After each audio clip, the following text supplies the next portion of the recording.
Hi, welcome all to Entry Technical YouTube channel. So, we have RRB Junior Engineer, SSC Junior Engineer exam previous year question discussion series. അപ്പോൾ കഴിഞ്ഞ കുറേ സെഷനുകളിലായി നമ്മൾ കുറച്ചധികം ക്വസ്റ്റ്യൻസുകളൊക്കെ നമ്മൾ workout ചെയ്തിട്ടുണ്ട്. അപ്പോൾ അതിൻ്റെ കൺസെപ്റ്റുകളും കാര്യങ്ങളും ഒക്കെ നിങ്ങൾക്ക് ക്ലിയർ ആണെന്ന് വിചാരിക്കുന്നു.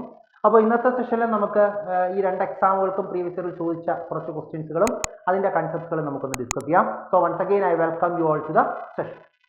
ഓക്കെ, അപ്പോൾ നമുക്ക് ഒന്നാമത്തെ ചോദ്യത്തിലേക്ക് നമുക്ക് പോകാം. Question number 1, heat supplied to a system equals the work done in case of non-flow process carried out at isochorically, isobarically, isothermally, adiabatically. RRB junior engineer എക്സാമുകൾക്ക് ചോദിച്ച ഒരു ചോദ്യമാണ്.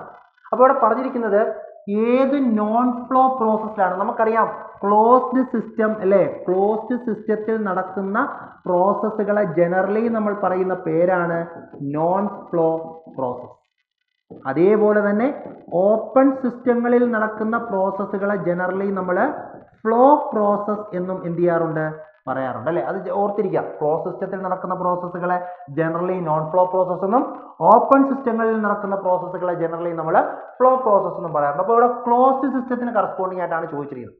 അപ്പോൾ ഏത് ക്ലോസ് സിസ്റ്റത്തിൽ നടക്കുന്ന ഏത് തെർമോഡൈനാമിക് പ്രോസസ്സിലാണ് ഹീറ്റ് ട്രാൻസ്ഫറും വർക്ക് ട്രാൻസ്ഫറും സെയിം ആകുന്നത്. നമുക്കറിയാം നമ്മൾ ക്ലോസ് സിസ്റ്റത്തിലെ തെർമോഡൈനാമിക് പ്രോസസ്സുകൾ പഠിച്ചപ്പോൾ അവിടെ ഇമ്പോർട്ടൻ്റ് ആയി തന്നെ നമ്മൾ പഠിച്ചിരിക്കുന്ന കൺസെപ്റ്റ് ആണ് എന്താ, ഐസോതെർമൽ പ്രോസസ്. എന്താ ഐസോതെർമൽ പ്രോസസ്സിന്റെ പ്രത്യേകത? ആ തെർമോഡൈനാമിക് പ്രോസസ്സിലെ ടെമ്പറേച്ചർ എന്ന് പറയുന്ന പ്രോപ്പർട്ടി എന്താണ്, കോൺസ്റ്റന്റ് ആണ്. Thermodynamic process in which temperature remains constant is called as isothermal process.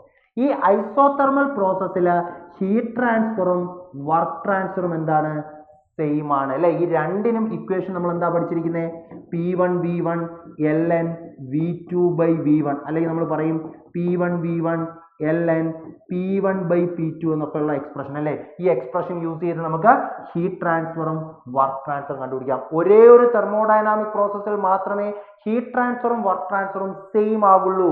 അതേതാണ്, ഐസോതെർമൽ പ്രോസസ്സിൽ മാത്രം. എന്തുകൊണ്ടാണ് ഐസോതെർമൽ പ്രോസസ്സിൽ ഹീറ്റ് ട്രാൻസ്ഫറും വർക്ക് ട്രാൻസ്ഫറും സെയിം ആകുന്നത്? കാരണം ഒരു സിസ്റ്റം, ഈ സിസ്റ്റത്തിലേക്ക് ഞാൻ ഹീറ്റ് കൊടുത്തു അല്ലേ. ഈ സിസ്റ്റം വരുന്ന temperature let's say 100 degree Celsius ആണ്. അപ്പോൾ ഇതിലേക്ക് ഹീറ്റ് കൊടുക്കുമ്പോൾ മേ ബി ഇതിന്റെ ടെമ്പറേച്ചർ കൂടാം. പക്ഷെ എനിക്ക് പ്രോസസ്സ് ഐസോതെർമലായി തന്നെ കീപ്പ് ചെയ്യണമെങ്കിൽ ഈ ടെമ്പറേച്ചർ കോൺസ്റ്റന്റ് ആയിരിക്കണം. അങ്ങനെയാണെങ്കിൽ ഈ കൊടുക്കുന്ന ഹീറ്റ് കംപ്ലീറ്റ് ആയിട്ട് എന്തായി പോകണം, വർക്കായി പോകണം. അപ്പോൾ ഞാനൊരു 100 കിലോ ജൂൾ ഹീറ്റ് കൊടുത്താൽ ആ 100 കിലോ ജൂളും എന്തായി പോകുന്നു, വർക്കായി പോകുന്നു. അപ്പോൾ പിന്നെ ഇവിടെ ടെമ്പറേച്ചർ കൂടുവോ? ഇല്ല, ടെമ്പറേച്ചർ കോൺസ്റ്റന്റ് ആയിട്ട് തന്നെ നിൽക്കും.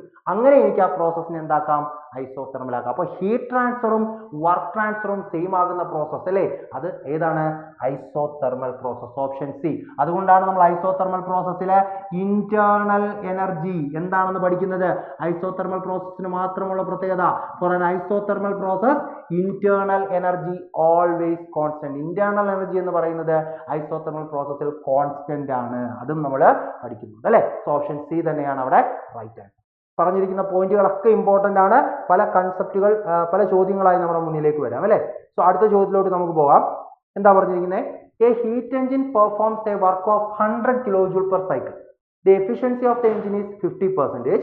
What will be the amount of heat rejected? അപ്പോൾ എന്താ പറഞ്ഞിരിക്കുന്നത്, ഒരു ഹീറ്റ് എഞ്ചിൻ. ഓക്കെ, എഞ്ചിൻ നമുക്കറിയാം ഒരു ഹൈ ടെമ്പറേച്ചറിനും ലോ ടെമ്പറേച്ചറിനും ഇൻ ബിറ്റ്വീൻ ആയിട്ടാണ് എഞ്ചിൻ ഓപ്പറേറ്റ് ചെയ്യുന്നത് അല്ലേ. അപ്പോൾ ഇവിടുന്ന് ഹീറ്റ് സപ്ലൈ ചെയ്തു, ലോ ടെമ്പറേച്ചറിലേക്ക് ഹീറ്റ് റിജക്റ്റ് ചെയ്തു, വർക്ക് നമുക്ക് ഔട്ട്പുട്ട് ആയിട്ട് കിട്ടി. അപ്പോൾ ഇവിടെ വർക്ക് പറഞ്ഞിരിക്കുന്നത്, ഒരു സൈക്കിളിലെ വർക്ക് പറഞ്ഞിരിക്കുന്നത് 100 കിലോ ജൂൾ ആണ്. ഈ എഞ്ചിന്റെ എഫിഷ്യൻസി പറഞ്ഞിരിക്കുന്നത് 50%. നമ്മളടുത്ത് ചോദിച്ചിരിക്കുന്നത് ഹീറ്റ് റിജക്റ്റഡ് എത്രയാണെന്നാണ്. ഓക്കെ, അപ്പോൾ നമുക്കറിയാം എഫിഷ്യൻസിയുടെ ബേസിക് ഇക്വേഷൻ എന്താണ്, work divided by heat supply. Okay, so 0.5 is equal to work എത്രയാ, 100 by heat supply. So heat supplied നമുക്ക് എത്ര കിട്ടി, 100 ബൈ 0.5 എത്രയാ, 200 കിലോ ജൂൾ എന്ന് കിട്ടി. അതായത് ഈ എഞ്ചിനിലേക്ക് ഞാൻ സപ്ലൈ ചെയ്യുന്ന ഹീറ്റ് 200 കിലോ ജൂൾ ആണ്. ഈ എഞ്ചിൻ പുറത്തേക്ക് തരുന്ന വർക്ക് 100 കിലോ ജൂൾ ആണ്. അങ്ങനെ നമുക്കറിയാം വർക്ക് എന്ന് പറഞ്ഞാൽ എന്താ, heat supplied minus heat rejected അല്ലേ. So heat rejected is equal to heat supplied minus work. So 200 minus 100 നമുക്ക് ഹീറ്റ് റിജക്റ്റഡ് എത്ര കിട്ടുന്നത്, 100 കിലോ ജൂൾ. Option C. അല്ലേ? ഡയറക്റ്റ് ആയിട്ട് കണ്ടുപിടിക്കാം. നമ്മുടെ ബേസിക് എക്സ്പ്രഷനിൽ നിന്ന് ഹീറ്റ് സപ്ലൈഡ് കണ്ടുപിടിക്കാം. ദെൻ വർക്ക് എന്ന് പറഞ്ഞാൽ എപ്പോഴും എന്താ? Heat supplied minus heat reject ആണ്, അല്ലേ? Work is equal to heat supplied minus heat reject. So അതിൽ നിന്ന് നമുക്ക് ഈസി ആയിട്ട് ഹീറ്റ് റിജക്റ്റഡ് കണ്ടുപിടിക്കാം. സോ ഓപ്ഷൻ സി തന്നെയാണ് അവിടെ റൈറ്റ് ആൻസർ. Okay, clear? അടുത്ത ചോദ്യത്തിലോട്ട് പോകാം നമുക്ക്. യെസ്, നോക്കാം. ഓക്കെ, കംപ്രസറിൽ നിന്നുള്ളൊരു ചോദ്യമാണ്. നോക്കാം. Identify the compressor for P V diagram shown in the figure. അപ്പോൾ ഈ പി വി ഡയഗ്രത്തിൽ, പ്രഷർ വോളിയം ഡയഗ്രത്തിൽ തന്നിരിക്കുന്ന കംപ്രസർ ഏതാണെന്നാണ് ചോദിക്കുന്നത്. സിംഗിൾ സ്റ്റേജ് ആണോ, ടു സ്റ്റേജ് ആണോ, two stage compressor with intercooler ആണോ, two stage compressor with heat addition ആണോ? നോക്കാം. നമുക്കറിയാം ഈ പ്രഷർ, അല്ലേ? ഇതേതാണ്? ലോ പ്രഷർ, അല്ലേ? അപ്പോൾ ഇത് P1 ആണ്. ഇവിടെ ഈ പ്രഷറിൽ നിന്ന് നമ്മൾ കംപ്രസ് ചെയ്ത് രണ്ടാമതൊരു പ്രഷറിൽ എത്തിച്ചു. ഇതാ ഇവിടെ, അതേതാണ്? P2. ദെൻ ഈ പ്രഷറിൽ എത്തിച്ചതിന് ശേഷം ഞാൻ എന്ത് ചെയ്തു? ഒരു ഹൊറിസോണ്ടൽ ലൈൻ ബാക്കിലോട്ട് വന്നിട്ടുണ്ട്. അതായത് എന്ത് ചെയ്തു?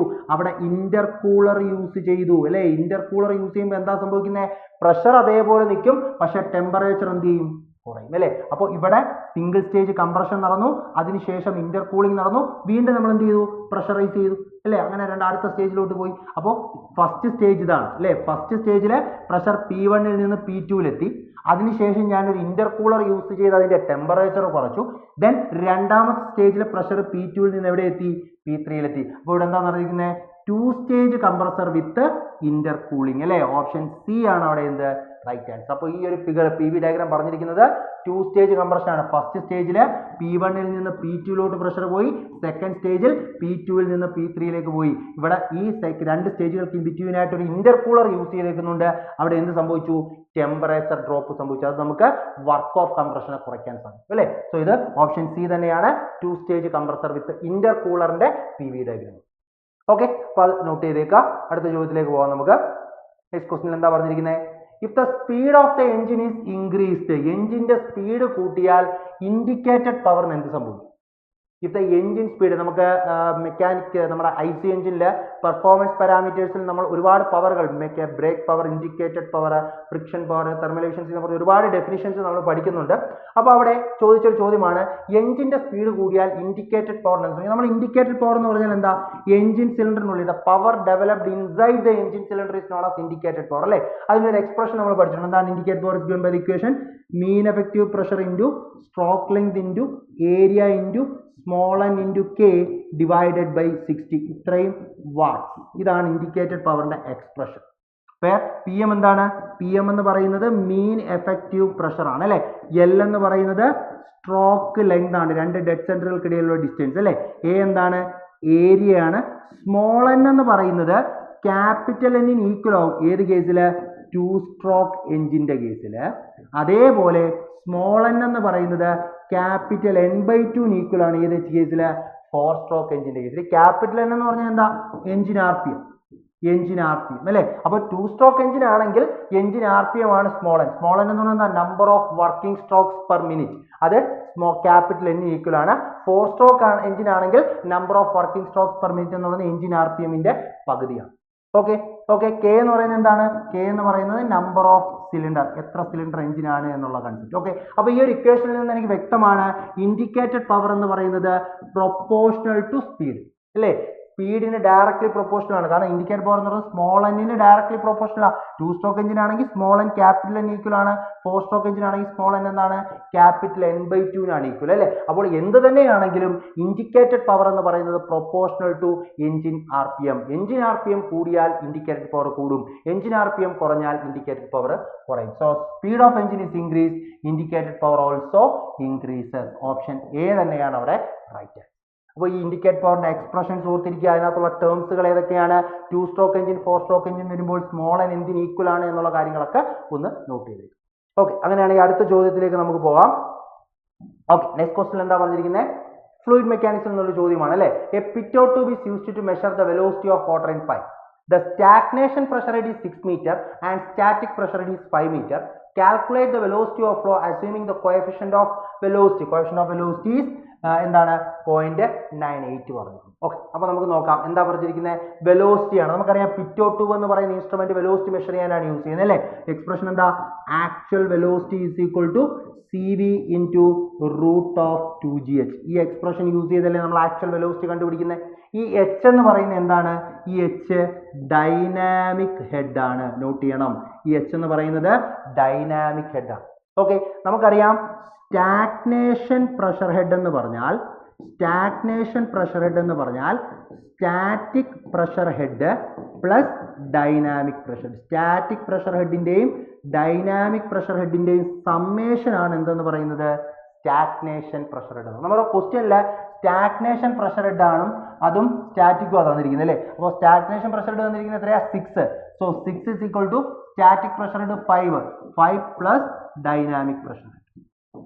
ഓക്കെ, അപ്പൊ നമുക്ക് വേണ്ടത് ഡൈനാമിക് പ്രഷർ ഹെഡ് h, അതെന്താ വരുന്നത്, 6 - 5 1 മീറ്റർ ആണ് വരുന്നത് അല്ലേ. So direct substitution, actual velocity is equal to 0.98 into √2 into ജിയുടെ വാല്യൂ എത്രയാണ്, 9.81 ഇൻറ്റു h എത്രയാ, 1.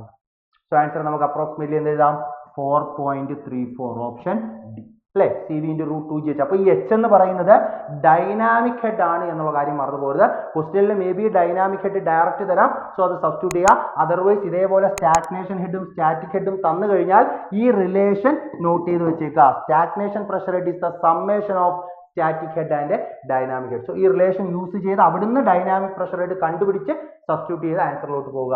സോ വളരെ ഇമ്പോർട്ടൻ്റ് ആയിട്ടുള്ള ഒരു ക്വസ്റ്റ്യൻ ആണത്. പിറ്റോ2വിന്റെ പ്രോബ്ലംസ്, വെലോസിറ്റി കണ്ടുപിടിക്കാനുള്ള പ്രോബ്ലംസുകൾ നോട്ട് ചെയ്ത് നമുക്ക് പോകും. Okay, clear? ഓക്കെ, സോ നമ്മൾ ഇന്നൊരു 4-5 ചോദ്യത്തോളം ഡിസ്കസ് ചെയ്തു. അപ്പോൾ ആ ക്വസ്റ്റ്യൻസുകൾ അതിൻ്റെ കൺസെപ്റ്റുകളും ക്ലിയർ ആണെന്ന് വിചാരിക്കുന്നു. അപ്പോൾ കോഴ്സുമായി ബന്ധപ്പെട്ട് കൂടുതൽ ഡൗട്ട്സുകൾ കാര്യങ്ങളും ഉണ്ടെങ്കിൽ 9048777244 നമ്പറിൽ കോൺടാക്ട് ചെയ്യുക. നമുക്ക് അടുത്ത സെഷനിൽ മറ്റു കുറച്ച് ക്വസ്റ്റ്യൻസുകളും കൺസെപ്റ്റുകളുമായി നമുക്ക് വീണ്ടും കാണാം. Until then, thank you, take care.